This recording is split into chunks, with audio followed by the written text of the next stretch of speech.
Thank you for watching the Audio Bros podcast. For more episodes, please like, share, and subscribe. Mr. Andrew Southworth, everyone.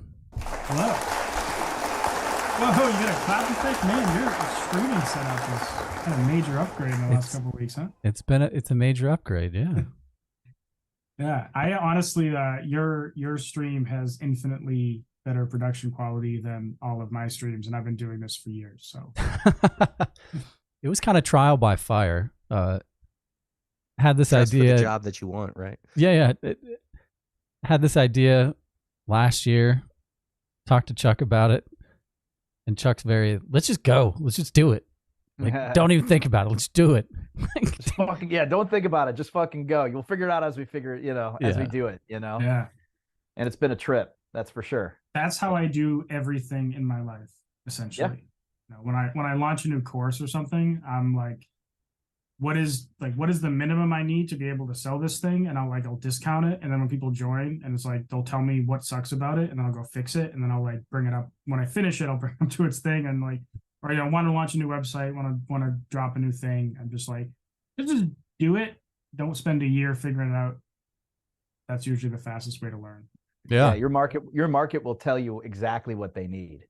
Yeah. And then you build the spec essentially after that. As long as you deliver it in a timely manner, then everyone's happy. That's right.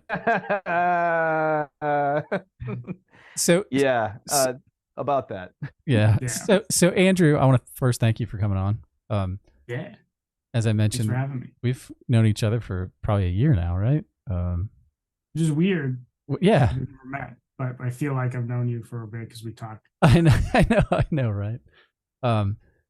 So I wanted to bring you on because so we built up this little community, right, in the Discord, and a fairly active community. But one of the things that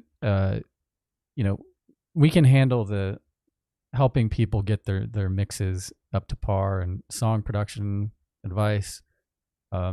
Have had success doing that for folks.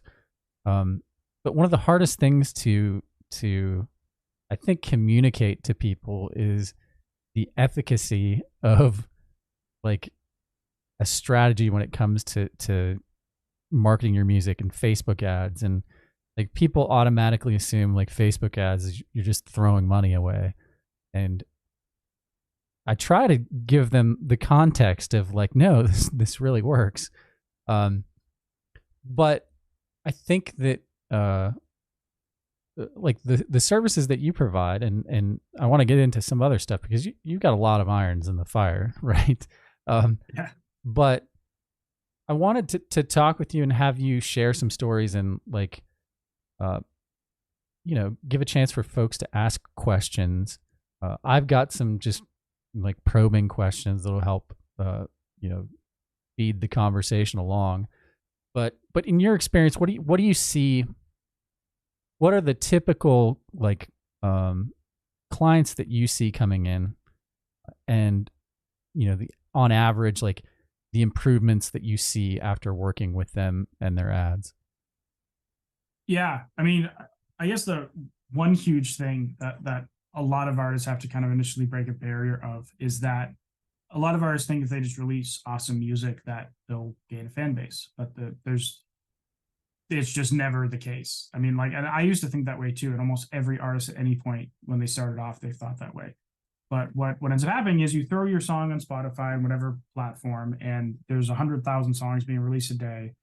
So it's just like, it makes no sense why anyone would ever find your song and share it with their friends. There's you might as well go buy a lottery ticket.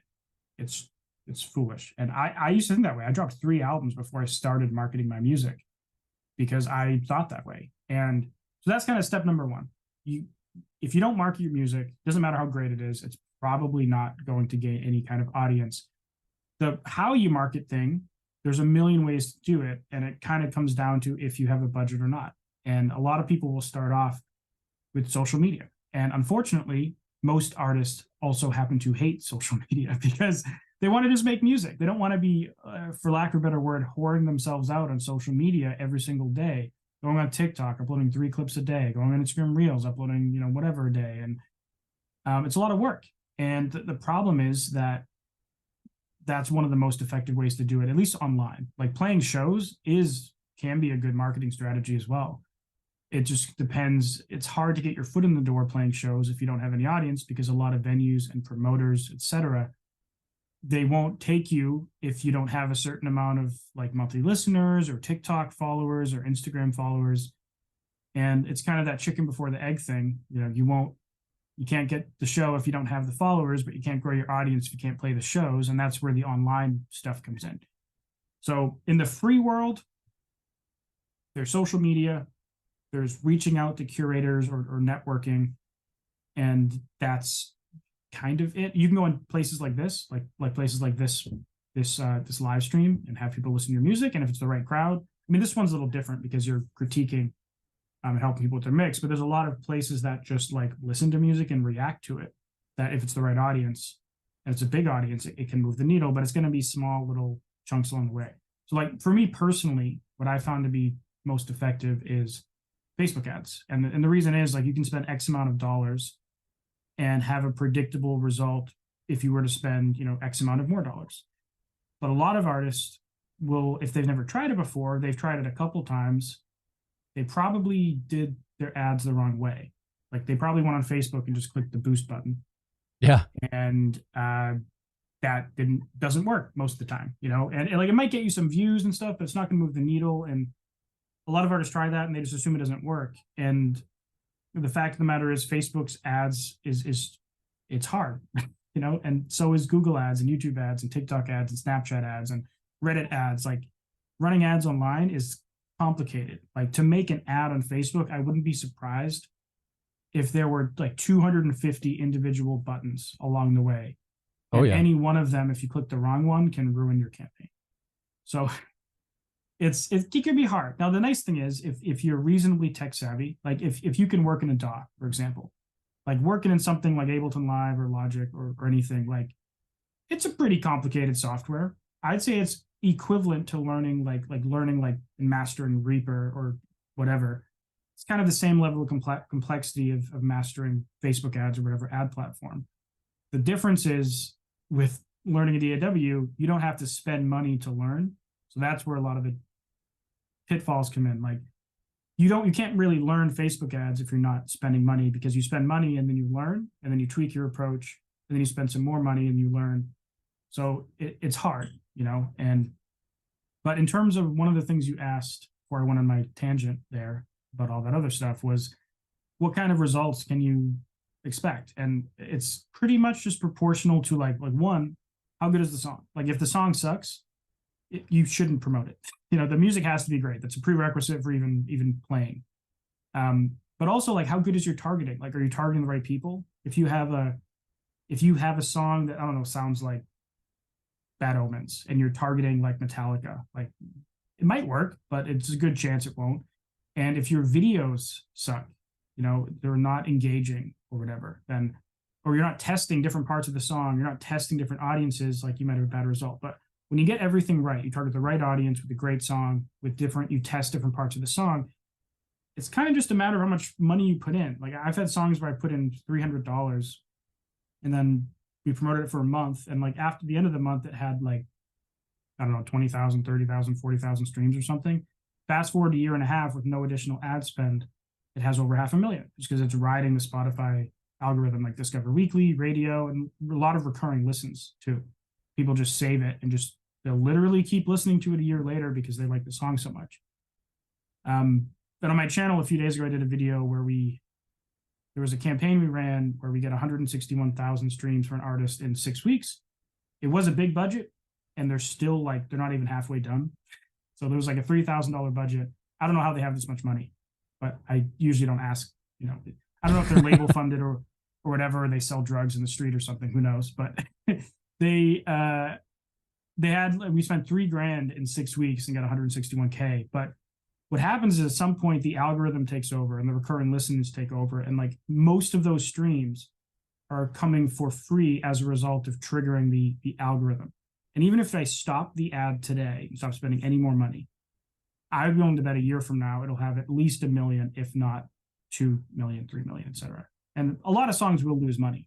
but you don't really do it to make money in the short term. You're doing it to like grow your fan base, get top of funnel fans that will do things like come to shows, buy merch, or just tell their friends, and you know, you're building your audience essentially. But you can have songs actually profit on Spotify. It just shouldn't necessarily be the goal. Yeah, I think it's the long play. I know we were talking about that, I think, the last time we talked. Like, but, you know, the way I'm viewing it, having done this, right, and you know, worked with you in the ad stuff, as an example, like the cross we bear, right? That was like specifically we're gonna throw what we can at it, and the goal was to trigger the algorithms. And I think you've done a post or somewhere on there, you had like a spreadsheet breakdown. I think you did a video on it, like to trigger, you've got X amount of time to trigger release radar. And from there, like there's a threshold to do that. And then there's also after that trigger like the popularity index and triggering Discover Weekly, which we ended up doing with that ad campaign. But then we haven't run any ads and we haven't released any music since then. And we're still sitting at 4,000 plus monthly listeners, right? Yeah. So it's really the long play. Yeah, I mean, in that campaign, we ran the ad from, looks like May 27th to June 27th-ish, so about a month. Mm-hmm. And during that month, just kind of spitballing, because I don't feel like getting the date range in Spotify for artists, it looks like it may have gotten roughly 15,000 streams or something, maybe 20. Yeah. But fast forward to today, it has almost 60,000 streams. And that's with no additional ad spend. It's getting like 2,000 streams a month still. Yeah. 909 listeners a month. And if we look at this, I don't know, they can't see it on the stream, but at the Spotify for artists, we can see like where those streams are coming from. And if I look at source of streams, 63% of them are recurring listeners of people who saved the Cross We Bear to their library, to their like songs, or added it to their own playlists. 20% of those streams every month are algorithmic. And that's why in every case, when you run a campaign, the vast majority of the streams happen after the campaign's over, because it's just like people that like it, they don't stop liking it when you stop running the ads. They might listen for like years, you know? Yeah. I mean, eventually they'll get sick of you, but it takes a while. You know, they're not listening every day for a year, but like, you know, if they add you to their like working out playlist, because it's an alt metal song, you know, it's probably decent for like deadlifts or whatever. But you know, it's like they might go to the gym 3 times a week. Their gym playlist is 600 songs long. You come up every month or something, and it's like 5 years later, if you're still in there, you're still getting streams from that person. So Andrew, I kind of want to put this into so this is all really great stuff. You know, I've got a couple of projects I'm getting ready to release. I'm trying to finish one up and release it sort of in tandem with Metallica's record. You know, but I'd like to convert, like if I'm going to put money into marketing, you know, I need to see like 3x to 10x sort of return on investment, either on, obviously streams, Spotify, you're not going to get paid on that. You'll get paid a little bit, but you know, being able, like I would be from my perspective, right? I'm more concerned about, all right, if I'm going to put, let's say 5,000 into marketing, and basically I'm going to market this song and this portal website, whatever it is, to buy the stuff that I'm going to sell. You know, how do you convert sales from Spotify listens into physical merch sales, or somebody's maybe buying a ticket to your show or whatever? I mean, how does that sort of play out? So there's a few different ways to do it. On one hand, the way that I run a campaign to Spotify is known as a conversion campaign, where you have a pixel and a landing page. You send people to a landing page, and when they, you know, click to go to Spotify or Apple or wherever, it fires a conversion event, which means you can retarget them and show them other ads. Now, there's a lot of like selective decision making that can occur. Like if you knew that your main objective is to sell CDs, vinyl, merch associated with a record. And that's your main goal. The Spotify stuff you don't really care about. Like, then honestly, you'd probably skip the Spotify stuff in that case, because that's not your goal. So like what I would probably do to move the merch is, like, number one, I would start growing a mailing list beforehand. Because I forget what the percentage is, but like something like half of all sales on the internet occur from an email. Something stupid high. Either email list, SMS list. They both work great. SMS is even better, but it's a little harder to get a phone number from a lot of people. Oh, they're available. So like, you can run ads for lead generation, targeting people who like the genre of music that you're making. And you basically give them a bribe. I will give you a free download of this song. All you have to do is join my mailing list. Yeah. Or I will give you a behind the scenes curated 7-day experience with all this awesome free content. And all you have to do is join my mailing list. And now they're on your list and your email takes over. And it's like, the bribe, let's say it's a free download. The first day they get that. The second day, it's like, I hope you liked the song I sent you yesterday. By the way, here's where you can find all my music on all the streaming platforms, Bandcamp, YouTube, etc. And then like a couple days later, it's like, oh, here's this behind the scenes video that we made that's not publicly available. So you're kind of like giving them all this value. And so that when eventually, a week later or a couple weeks later, when your merch drops, you've just given this people a whole bunch of free stuff. And you know that they like your music, because otherwise they wouldn't have given you their email to get the free thing. And then so they're a lot more likely to buy it than a rando, a random person. Now, There's a different strategy that you can do and just try to sell your merch to strangers on the internet using ads. Now, that can be really tricky because music isn't a product that has an inherent value. Like art in general doesn't have like an inherent value. If you're selling a course or product, if it solves their problem, it's inherently valuable regardless of who you are, the course or product creator.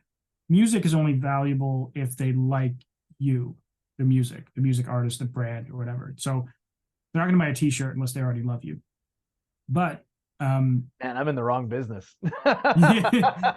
Yeah. I mean, so, music is like, I can run ads for I have this course called Spotify Growth Machine, and I can run ads in that. And it's just like, if you want to learn the stuff in the course, buy the course. They don't have to like me at all, but it's be hard to sell someone like a with t-shirt. This merch and like this whole, situation, maybe the value add is there's some unreleased songs on there. Or how about YouTube ads? Do YouTube ads play it all into this? Targeted YouTube ads? I mean, YouTube ads are pretty great for like getting views on a music video, but they're typically more expensive when it comes to driving like objectives. Like it would be like a 30-second, here's, you hear a little bit of the song and then you kind of put the pitch out there, buy the album now, here's, you get a t-shirt, whatever.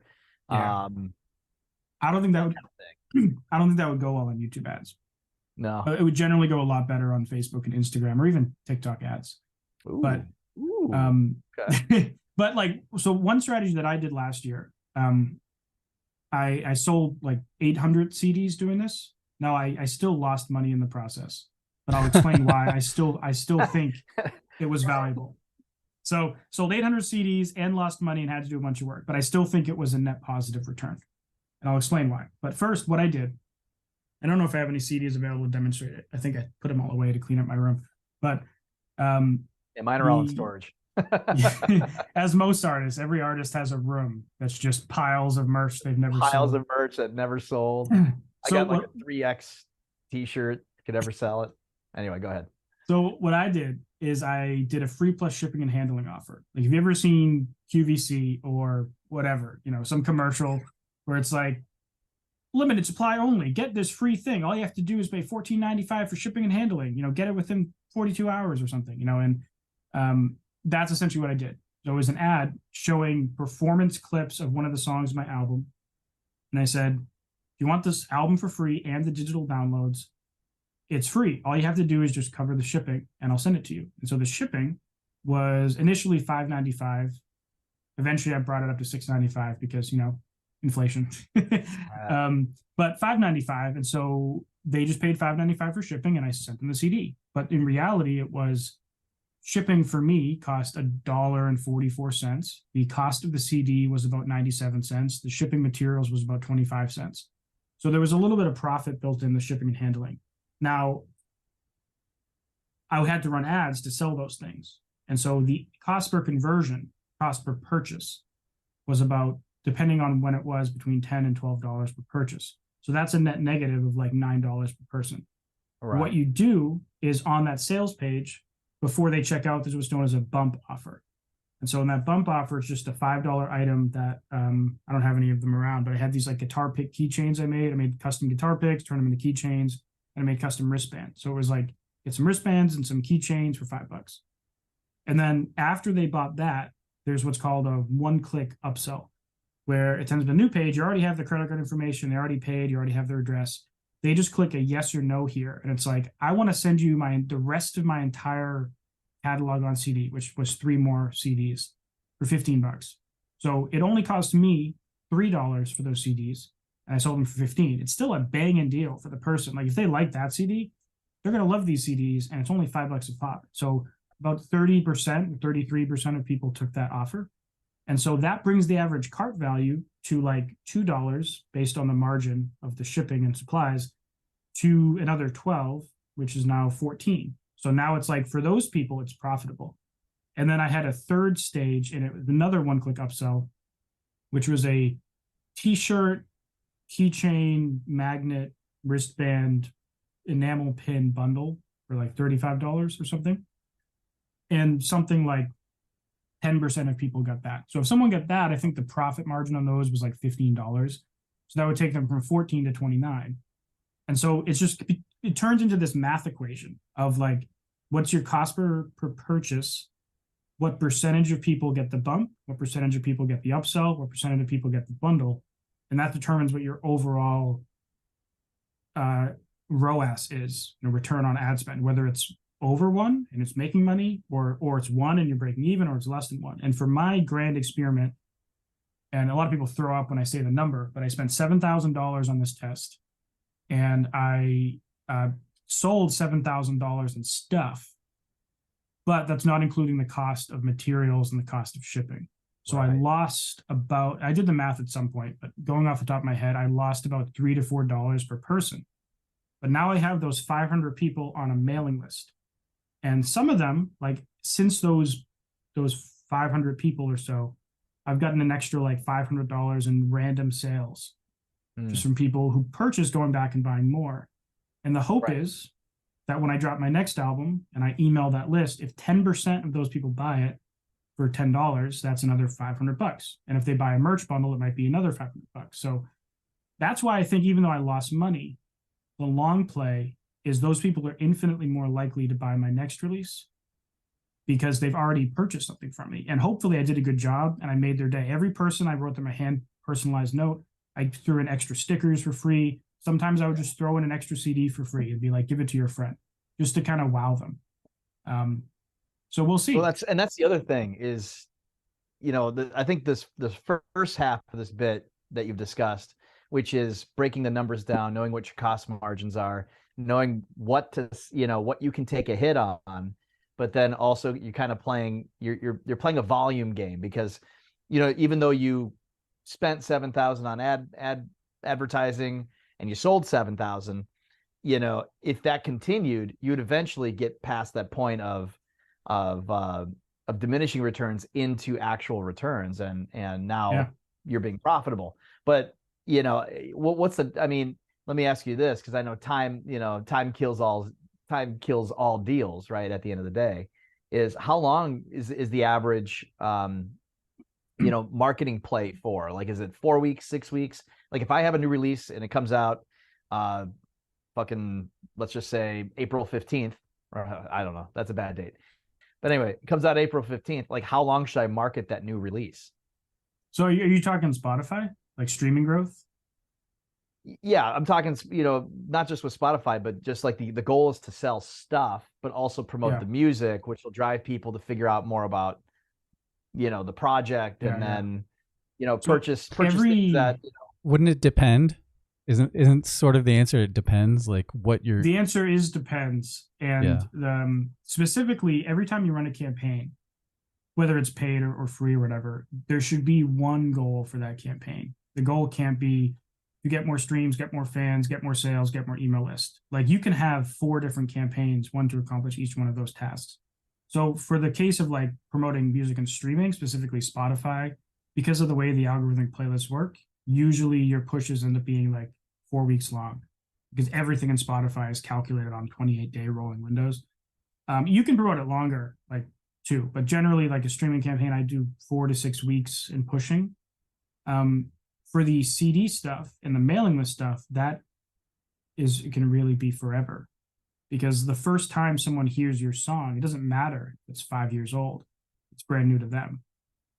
And the CD campaign, like the best performing ad on both the CD campaign and the mailing list campaign, were a song that I released in 2020. The album just didn't come out until 2022. So the song was 2 years old, but like nobody knew that. To them, it was brand new. So it doesn't matter. And like I turned that campaign on again like in January to test out some new website things, and it did the same as it did, the previous year. And I know a few other people who were really aggressive with their free plus shipping handling stuff, like 50,000 CD aggressive. And they have a song that's working. They'll spend $50,000 on promoting that song in that free plus shipping and handling one, because like you just promote it until it stops working. Like if it's profitable too, Right. Who cares? Right. But for the streaming stuff in particular, newer songs are the most, like it's most important to hit. Like essentially at midnight, you want that ad running, and you're generally going to run it for like 4 to 8 weeks depending. In a perfect world, every artist would be dropping music every 4 to 8 weeks. You make your ad campaigns every 4 to 6 weeks. So you're essentially just promoting music all the time, and you have new music all the time. Instead of dropping an album in January 2023 and then dropping another album in April 2024 with nothing between, the modern day cycle is drop a song every 4 to 8 weeks. And then you have a 12-song album, like 8 of them are released as singles. And a lot of people give me crap for this. They'd be like, that's music. When you make your song for singles, it doesn't sound as good as an album and yada, blah, blah, blah, which is like cool. Like that's true for art. Like, yeah, some records are records, and they sound great because they're written as records. But you can make an album in a cohesive thing, make it like a year before it's going to come out, and then trickle it out over time to take advantage of all these promotional methods. And there's always this push and pull between art and marketing too. So like sometimes you sacrifice your marketing because you're too much of an artiste, which is fine. There's nothing wrong with that. But you have to understand, like, I'm going to sacrifice some extra potential performance to be more artistic. And if that's how you want to play your business, like it's your band, it's your business. You can do that if you want. So I got another question for you, because this really kind of teed off something in my head here, which is, again, driving album sales, which is, that should be the point, for a lot of this, even though these streaming avenues are, people are just throwing their pearls out there, right? One thing I'm starting to have a little bit of success with is just putting out like previews, like a minute, right? I'm doing a minute short and a minute video. It's got animations, it's got all the stuff in it, but it's like the best part of or what I think is like the best part of the songs, right? And what would it be a viable approach to maybe just put the previews out on Apple Music or Spotify and promote those, and then drive people to like a portal where they can get the album if they pay for it? Is that something that's been tried before, or have you toyed around with something like that?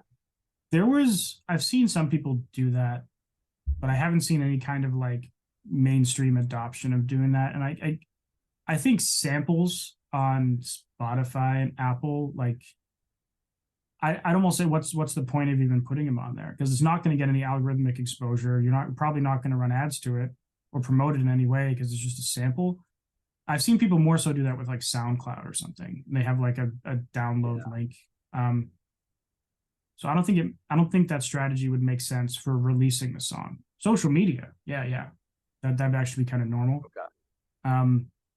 But what was I just going to say? I lost my train of thought. Oh yeah, another one. I don't know if you ever heard of this somewhat controversial guy named Tom McDonald. He's 100% independent. He ships out all of his CDs, him and his wife/girlfriend.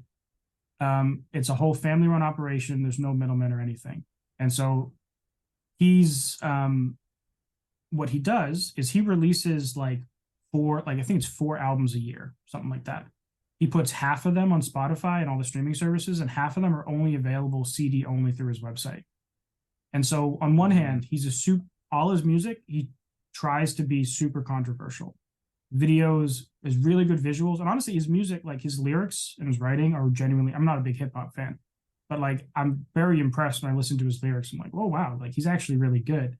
Especially his diss tracks he get into with his beef with like another rapper. And it was, well, like he had all these controversies. Like a lot of his videos went super viral. And then he started, like, he had beef with some other big rapper, and that created more viral moments. And then I don't know how he started the CD stuff. I don't know the guy personally or anything, but he would release half of his music or most of it on CD only from his website. And I saw some number online that like, he sells like something crazy, like 100,000 CDs a year, 50,000 CDs a year. Yeah, he does country music CD physical sales. And it's because his fan base is very much that same kind of fan base, which is people who still buy physical music. They don't stream stuff. He's a rapper. Yeah, I know. I just mean that it's the same. There's a crossover that happens with Tom McDonald, which is in that same sort of space. It's with people who still physically buy music. Yeah. In a genre that like no one who's like a hip hop fan, like I don't know anyone under 35 that buys any physical hip hop anything. You know what I mean? So it's a weird crossover. He is truly like kind of a unicorn. Still got my West Side Connection CD though. If you read the comments on his videos, there's a surprising amount of people saying something along the lines of, I'm a 55-year-old man and I usually hate hip hop, but for whatever reason, your music, this is the first rap album I've ever loved. And I'm guessing in those cases, these are some older guys and gals who are very right leaning, who they finally heard a rap song that wasn't all just about like sex, drugs, and gangs. It's about something that aligns with their political beliefs. And so they gravitate towards it and they're like, oh wow, I like hip hop. I just, they just didn't know it. Yeah. They didn't know it because now they found this thing that pulls them into it, regardless of like how anyone agrees with that or not. It's like, I think that's why those people gravitated. And since they're older, they're more likely to care about CDs. And so he's just made it where most of his music is only available on CD, and it's brilliant. It's brilliant. So like, and he's a multimillionaire now. He's become rich off of being controversial, selling CDs, catering, and You mean doing what hip hop has done since the 80s? In general, the younger people are, the less discretionary income they have. So if you cater to a very young audience, like it's going to be harder. But that being said, the people that are younger tend to be more passionate about the new music they're discovering. And I saw some study that was like your musical taste is pretty much like it's completely defined and locked in from 13 to 18. And so if you think when you were a kid, like the most times when I cared about going to a concert was when I was a teenager, begging mom to buy me a ticket and take me to a show or whatever. And nowadays I'm like, do I want to stay out late and go out and go to a show? That sounds really exhausting. It's like, and I don't feel like putting the effort. So it's like true. If they have a younger demographic, they have like no money because they're kids or they're in college or whatever, but college kids always had a couple of bucks to go buy some beers, but that's when beers were $2. Remember you could get the $2 PBRs, now it's probably like $7 or something. It's like $12. It's like going to an Astros game. Here's your $40 hot dog, sir. I would think that the modern strategy, though, for a lot of folks is, at least the way I would approach it, and this could be wrong, but I would focus on growing an audience first, right? Whether that be, and the metric that you use to gauge that, is a fairly decent metric, would be how many followers do you have on Spotify, right? What are your metrics looking like for Apple Music, right? Those things aren't necessarily profitable right away, but you can, I mean, I think you can sell merch. You can list merch on your Spotify page these days. You can list merch on YouTube after you hit a certain threshold or something like that. And you already know that you have a fan base. You can look at then cultivating different lists, right? To then run a campaign like Andrew was talking about, like where you run a CD kind of giveaway thing or physical medium, doing something like that. But I think a lot of people are focused on streams right now, right? Because everybody's living in the digital world. Andrew, what I did is I pulled up our Spotify for Artists for the North and Never project, right? And one of the things that I wanted to discuss and help clarify for folks is the difference between like playlisting and ad campaigns when it comes to audience retention. So the way that I look at this, and this is after many conversations with you, right?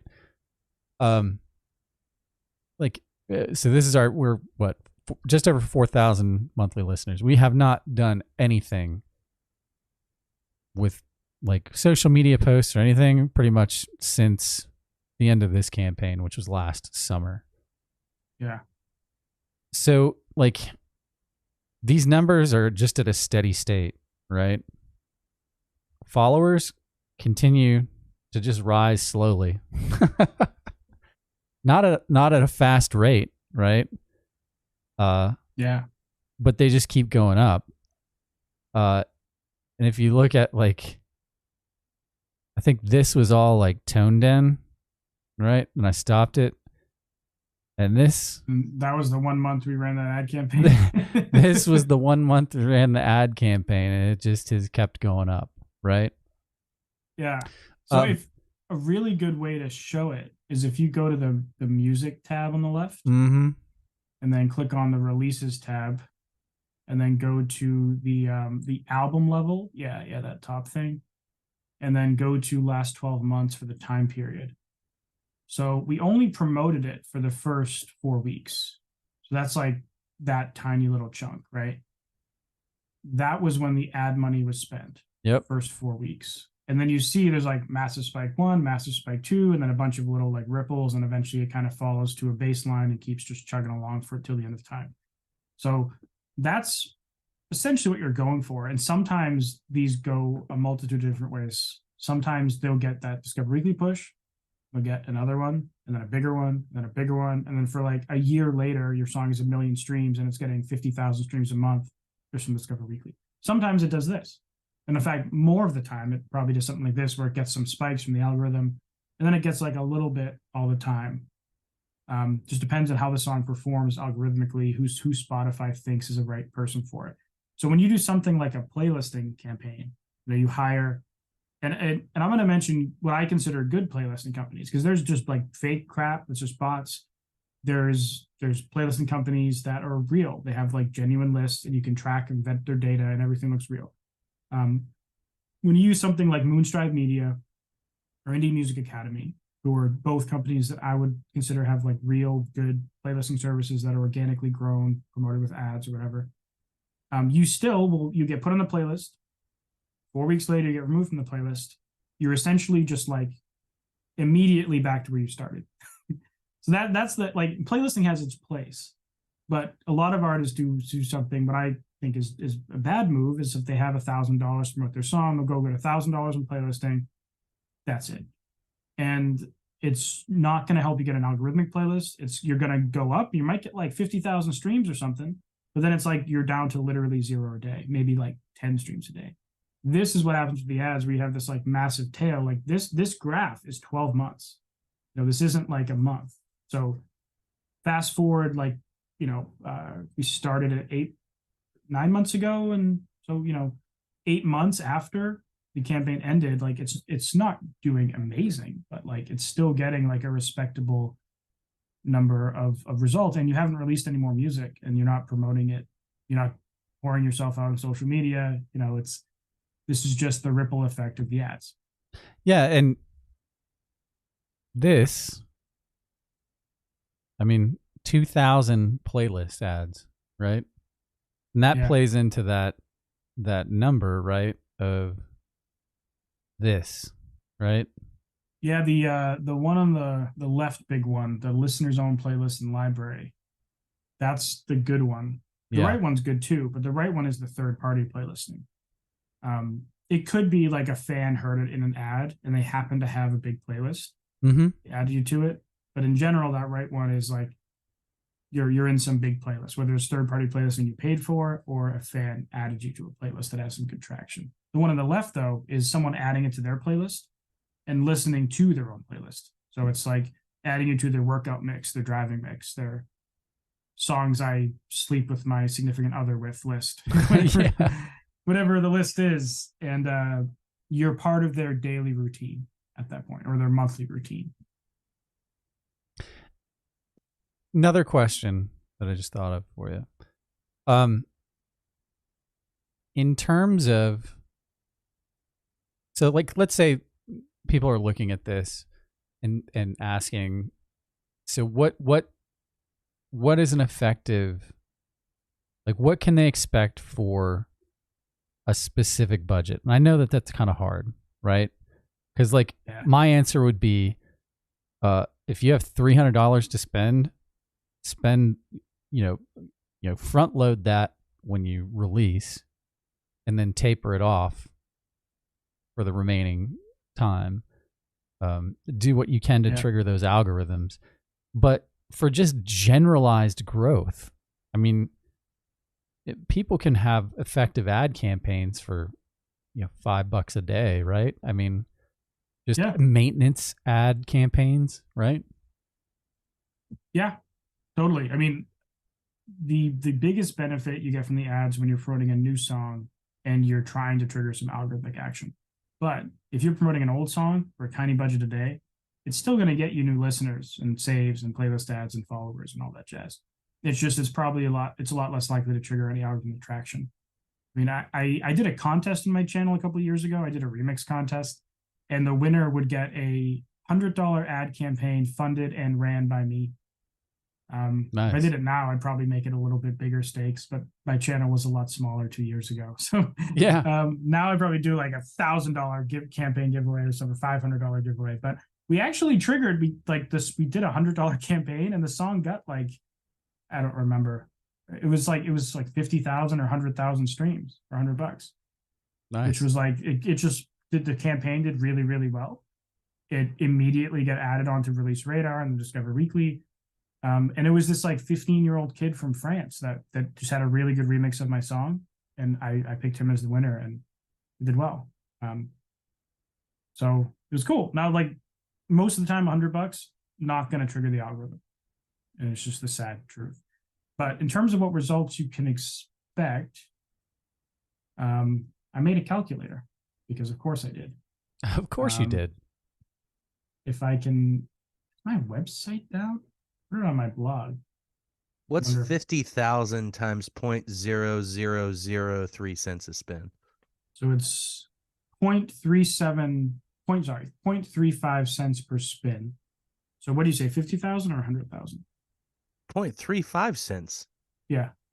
No. When did that happen? It ranges between 0.3 and 0.4 cents per stream. It's been that way for like forever. It depends on the countries. Like if you're getting all your streams from India, it's like 0.1 cent a stream. If it's all from the US, it's going to be like 0.4. It also depends if it's on the free tier, the paid tier, or the family plan tier. But the average is like between 0.3 and 0.4. So I just say 0.35.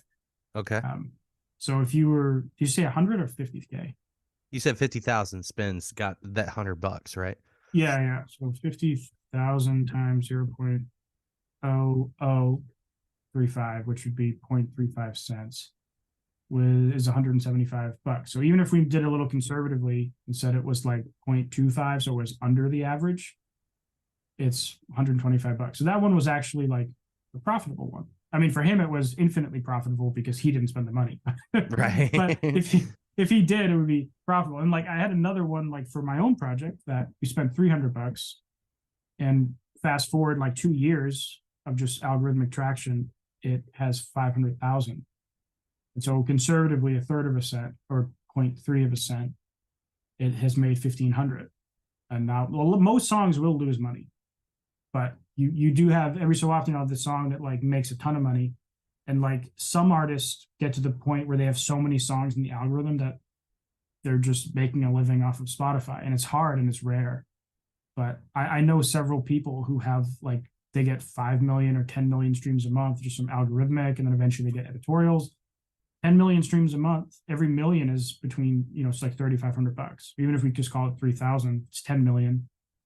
They're making 30,000. Is that right? $30,000 a month. Yeah.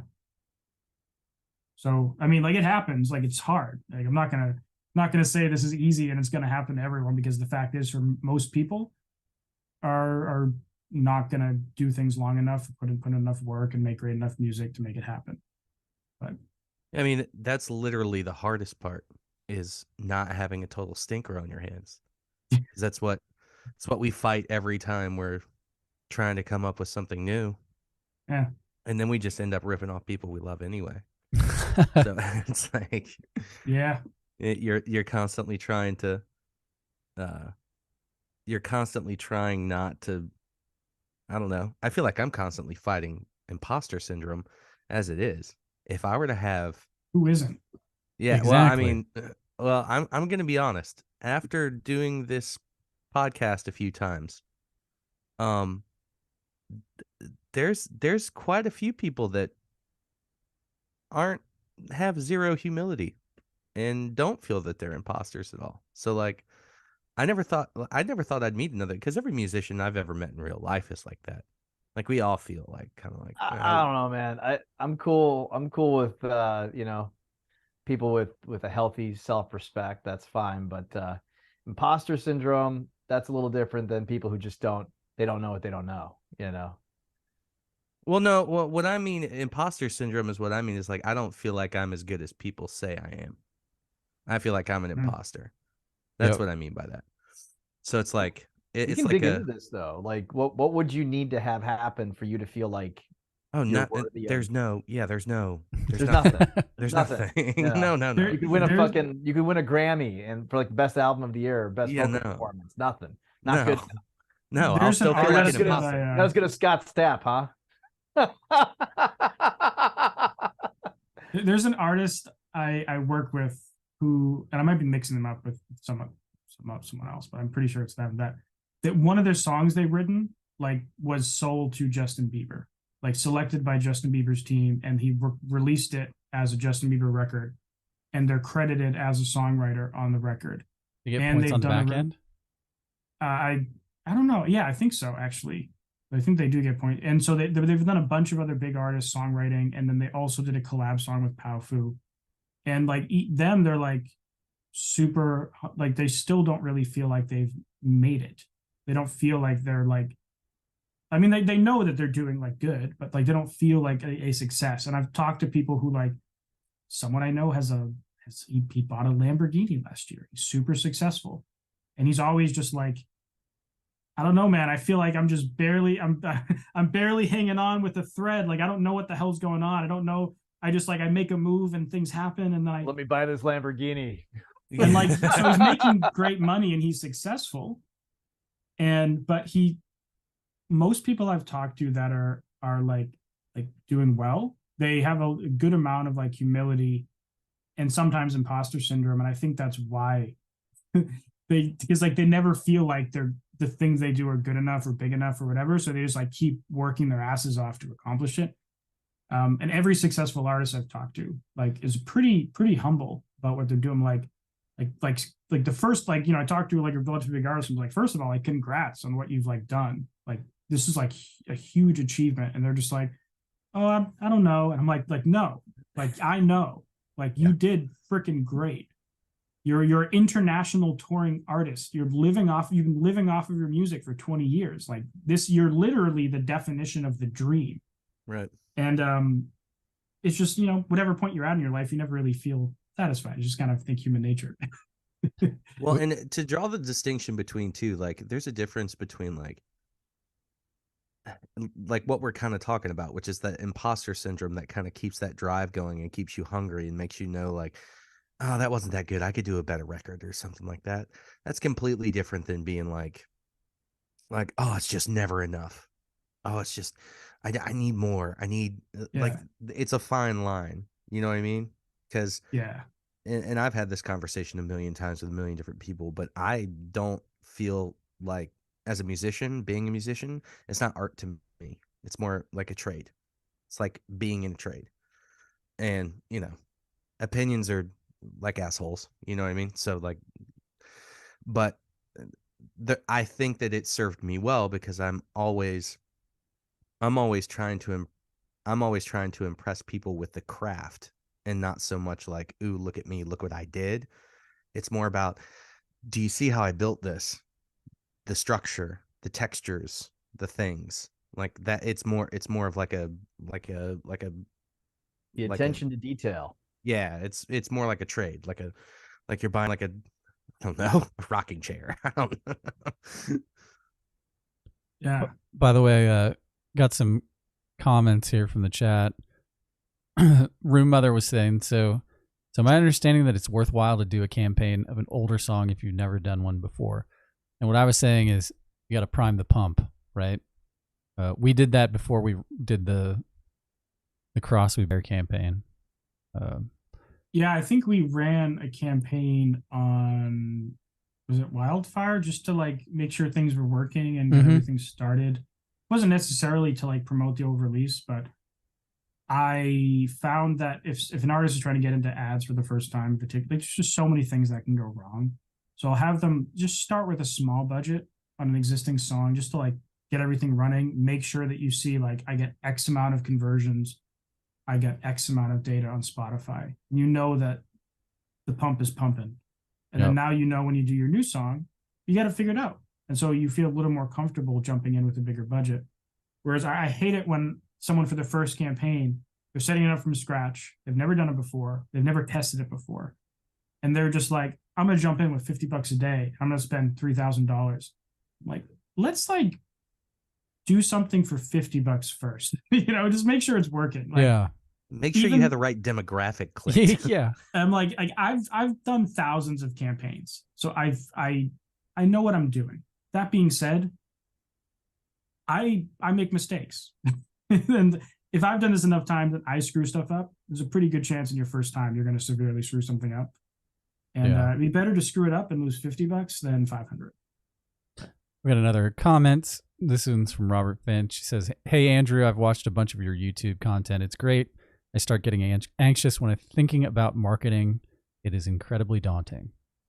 I think that is thanks, the general Robert consensus. Finch. Thanks for watching my videos. They've been helpful.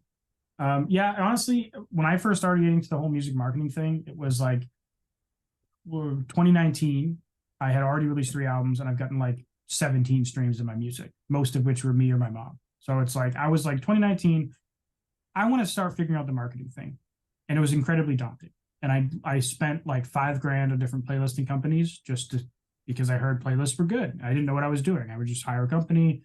Some ended up being like real, but like shit. And then other ones ended up being just obvious bots. And then eventually I stumbled on the Facebook ad thing and it was incredibly overwhelming. And then eventually I realized that I really enjoyed it.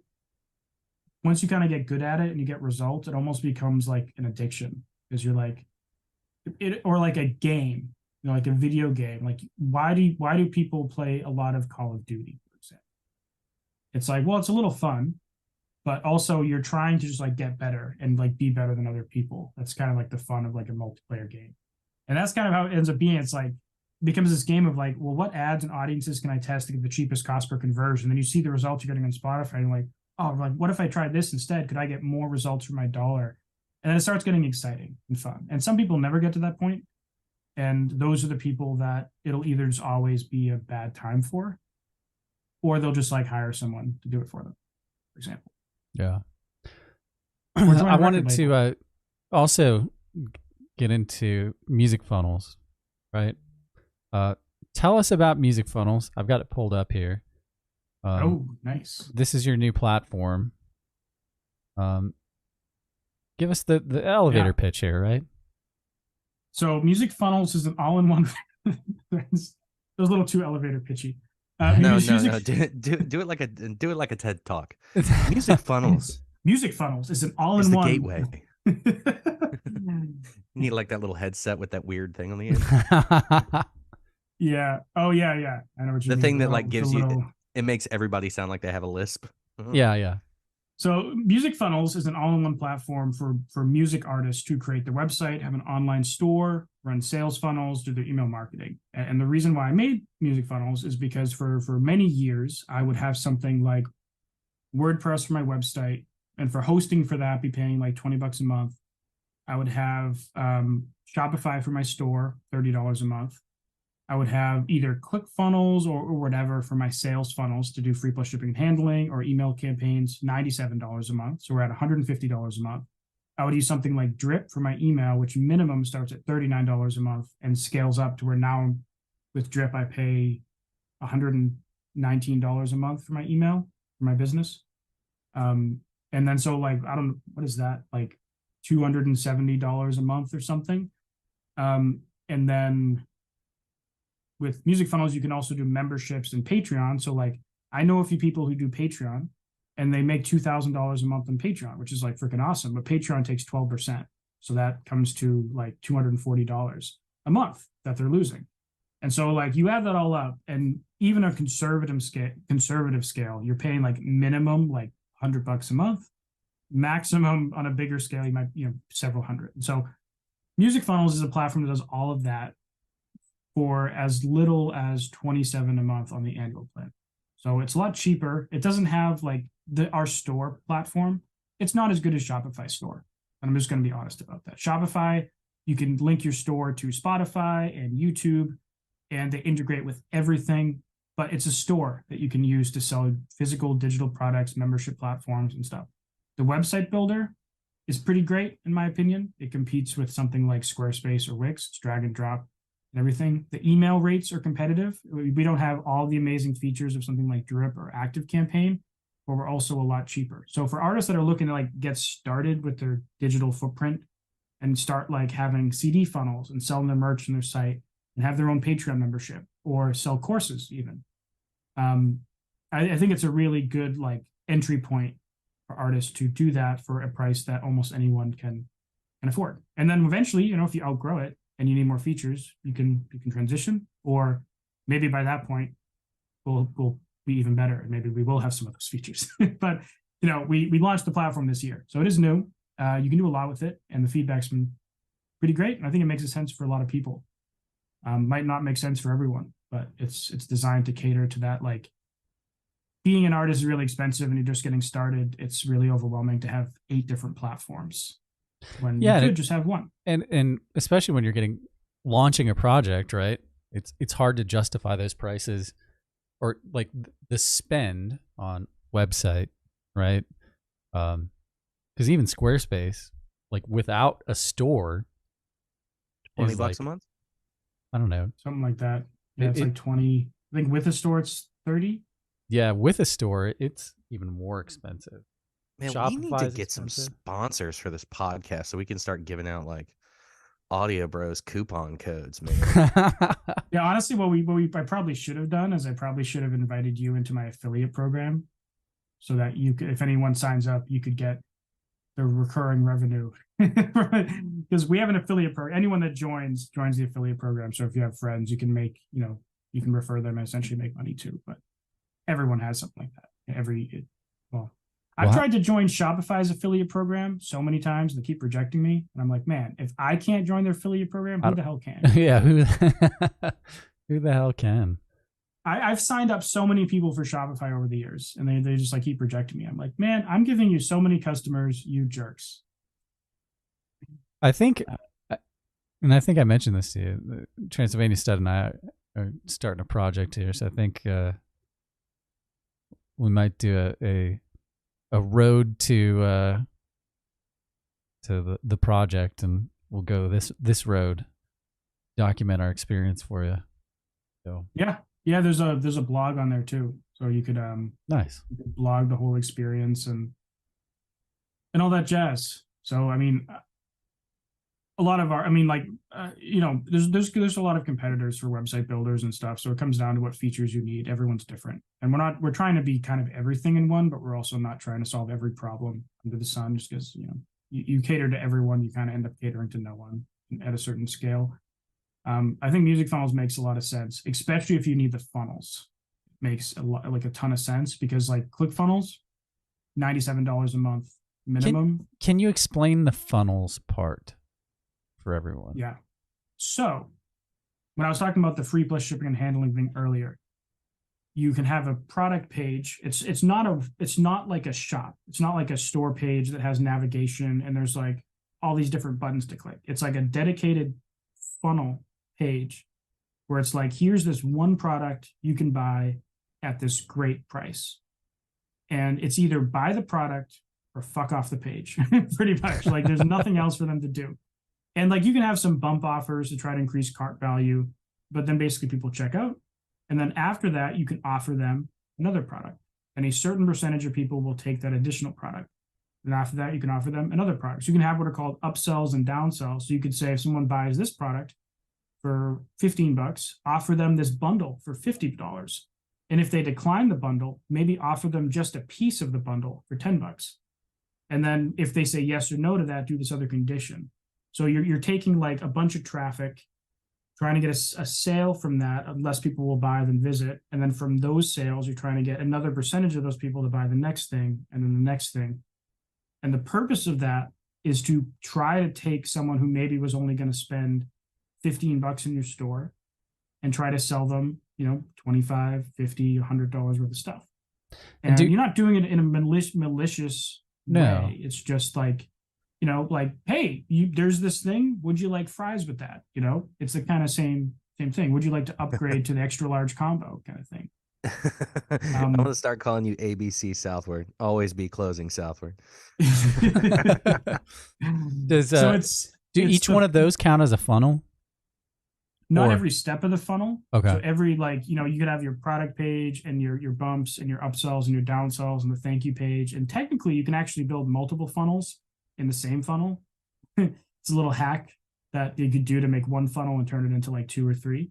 But essentially each thing would be a funnel. And like having 5 funnels is actually pretty reasonable. Like my free plus shipping and handling funnel was one funnel. And then I had another funnel for email growth. So most artists at a time don't have more than like 1, 2, maybe 4 or 5 funnels. And that's why like ClickFunnels pricing is structured in a way where it was, well, they've changed it, but like I think right now it's $127 a month for you get 10 funnels, and then like for $297 a month you get like 30 funnels or something. So like they, but there's other alternatives like Thrivecart, you get unlimited funnels, but it's a $750 lifetime fee. So it's like upfront, it's this huge investment. You get it for life, but it's only a funnel builder. It's not a website builder in a store. So funnel software is expensive. Like there's the cheapest one I found is WooFunnels or Funnel Kit, which if you use WordPress is a pretty nice solution because it's integrated right in the WooCommerce WordPress site. But I think that still comes down to, it's like 12, 15, like maybe $15 a month, but you have to pay it annually. So it's like $297 annual or $197 annual. And that's just for the funnels. That's not including the WordPress hosting and all that jazz. So this is all crazy. Yeah. Crazy stuff. And you also have like your alternative solutions. This is more like a la carte kind of stuff, right? Those are just different plans. So like the official thing to do when you're launching a service or product is you really don't want to have more than 3 options. And you'll notice at the top, I had 4 options. And like everyone I asked was like, just launch like a small, a standard and a big plan. But I was like, I feel like I don't know what features people are going to want. So I just want to give them all 7 and let them pick. So I could think of 7 different bundles that might make sense. And it's not the best business decision, but I thought my audience would appreciate like just being able to pick like whatever plan they want. And so the ones of the 4 are like the ones I think are the most like relevant. These ones I call alternative solutions are still like just plans, not a la carte. The mini plan is a plan that's like, I think it's $7 a month. Yeah, it's just really small, $7 a month. And it gives you a 2-page website. Yeah. If you just need a 2-page website, there's a few places online you can get a 2-page website, but there's not that many. And then like, I forget, what is that $12 a month one? Is that mini store? So small on my screen. It's a website store up to 20 pages, up to 5 store products, 5 gigs of storage, 10 gigs of bandwidth, up to 2 website admins, analytics and tracking, free hosting, support, and 0% transaction fees. For $12 a month? Yeah, what a steal, right? That's good. God, where were you a decade ago when where were you back when I was trying to make it, man? Yeah. So it's like I made all these plans because I was like, I just want to kind of let my audience decide. But I hid these 3 at the bottom because I don't think most people want the 2 small ones or the label one, which gives you like unlimited funnels, 10 websites. So I just hit them at the bottom. This would have been killer for promoting shows. Yeah. Honestly. Yeah. Promoting shows is a notoriously difficult task, I will say. I've worked with several artists like promoting their tours, and it's just such a disaster with like, especially Ticketmaster. Oh my God. Like why in 2023 they not have a back-end analytics platform for artists to track sales or put a Facebook pixel on? It's because they're embezzling funds is what they're doing. They don't want you to know how they much don't you're want making. It's so absurd. Like freaking scumbags. Every artist I work with, they have to communicate with every venue individually and pester them every week just so they can get like once a week or a couple times a weekly report. And then I have to get that data, import it into Excel, graph it, grab my data from Facebook, manually type it in along the same date ranges, graph that, and overlay it onto the other thing just to see if our ads are doing anything. Whereas like if they gave us a backend and a Facebook pixel, every artist in the world would start running ads directly to Ticketmaster and would probably spend a lot more money promoting their shows, and Ticketmaster would make more money, but maybe not. You have any experience working with Eventbrite? A little bit. They bought ToneDen a couple of years ago, which is a SmartLink company. They bought Ticketfly as well. I used to sell a lot of tickets when I was doing the thing through Ticketfly, and that's how we would know kind of like what our hot markets were. And but this 10 years, this was way back before like analytics and stuff were a thing. But on I think Eventbrite and also like Feature FM and a few other things, you can make like it's kind of like a smart link for music, but it's like a tour link where it has all your tour dates. Yeah, you can put a pixel on that and track where people are clicking and get the conversion like you promote a song on Spotify. Oh yeah, I used to do that with bands in town. So and then you could have your set lists on Songkick and then have that plug back to Spotify and all that. Yeah, it's a bit of a. I was looking at that the other day, debating whether or not I want to actually tour on one of these projects. But this has been very interesting, though. I mean, I think for your services, I mean, from a management perspective, just to be able to push this all off on somebody else, and you have the infrastructure and the technologies clearly to a point where you can do something large scale, and then on top of that, market songs and market merchandise kind of all at the same time, right? Because I look at it from my experience doing this is a little outdated, but typically you would do an album, you would book a bunch of shows, you need to sell tickets to the shows, and you'd also need to promote the music beforehand and afterhand, after the show. You still want to keep in touch with people that showed up at the gig three or 4 weeks ago, let them know you got new stuff coming and when you're going to come back and all this sorts of stuff, and so it's kind of like I kind of look at it like, what you're really selling is you're selling an experience, right? Somebody's going to go to a show, have a couple of drinks, they're going to be entertained or have a good time, and then they're going to go back to their life, essentially, and they're going to take with them that experience you gave them. And hopefully it was a positive one. So like, I that's kind of how I look at it from a music perspective. We're you're in the entertainment business, but also at the same time, you're selling merch. You're sort of in this. We're glorified T-shirt salesman. Glorified T-shirt salesman. You're putting lipstick on this pig, Hey man, Chuck, you and can I'm be the telling you. T-shirt salesman. I'm the koozie guy. Okay, we had koozies.